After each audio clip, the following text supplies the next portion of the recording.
Lui, c'est Martin, 35 ans, entrepreneur dynamique et enthousiaste. Il a hérité de la boîte à joujoux, une société créée par son grand-père Jacques, qui fabrique des jouets en bois. Des voitures, des camions, des avions, enfin bref, le paradis du jouet. Bon, il n'y a que 10% de ces jouets qui sont fabriqués localement, mais il est fier, Martin. Il est fier, mais un peu stressé en ce moment. La crise s'est installée, moins de commandes, les donneurs d'ordre lui demandent de baisser ses prix, ils veulent de la technologie dans les jouets et, cerise sur le gâteau, il doit justifier de sa façon de produire. Comment gérez-vous le recyclage? Avez-vous une politique éco-responsable? Martin est complètement perdu. Comment sourcer de nouveaux fournisseurs? Est-ce judicieux de rajouter du high-tech dans les jouets? Comment optimiser les coûts? Faut-il délocaliser encore plus? Aïe aïe aïe, sa vision de chef d'entreprise devient très floue. Mais que faire? Il a entendu parler de stratégie d'innovation durable. Martin étant curieux et ouvert, il a cherché des informations. Le problème, c'est qu'il n'a pas tout compris. Il s'est alors tourné vers des organismes compétents pour l'aider à y voir clair.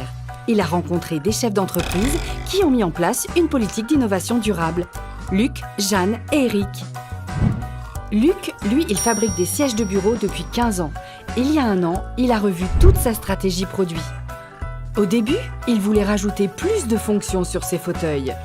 Ventilateur intégré, suspension hydraulique 3.0, mesure des fonctions vitales de l'utilisateur, n'importe quoi.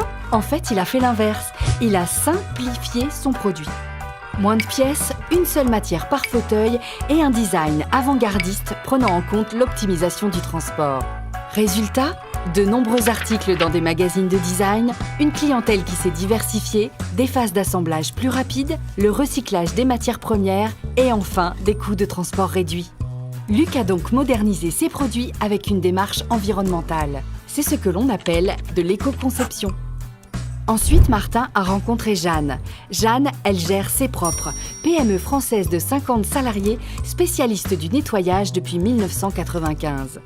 Elle avait deux problèmes, beaucoup de concurrence et un turnover très important. Elle perdait des parts de marché et passait son temps à recruter. Elle a alors décidé de revoir toute son organisation. Elle a mobilisé ses équipes pour trouver ensemble de nouveaux modes de fonctionnement. Chacun se sent acteur de la performance. Résultat, un personnel motivé et un turnover en baisse de 50%. Et puis, par conviction, Jeanne a voulu donner une chance aux personnes en situation de handicap. Sa politique sociale lui a ouvert de nouveaux marchés publics. Plus 30%. Incroyable! Jeanne a donc amélioré la performance globale de l'entreprise en optimisant son organisation. C'est de la performance sociale. Enfin, il a rencontré Eric, jeune chef d'entreprise belge de 32 ans qui vendait des engrais chimiques aux agriculteurs. Eric a vite compris que 1. Il avait de nombreux concurrents, 2. Les agriculteurs utilisaient mal ses produits et 3. Ces produits avaient un impact environnemental très fort. Il a donc décidé de ne plus vendre de produits aux agriculteurs mais des performances d'usage. Il s'est engagé dans une démarche d'économie de la fonctionnalité. Il a été malin, Eric. Aujourd'hui, il ne vend plus des bidons d'engrais.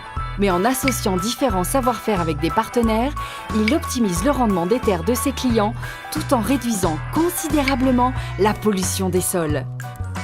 Et pour couronner le tout, ses clients ont eu accès à des financements européens.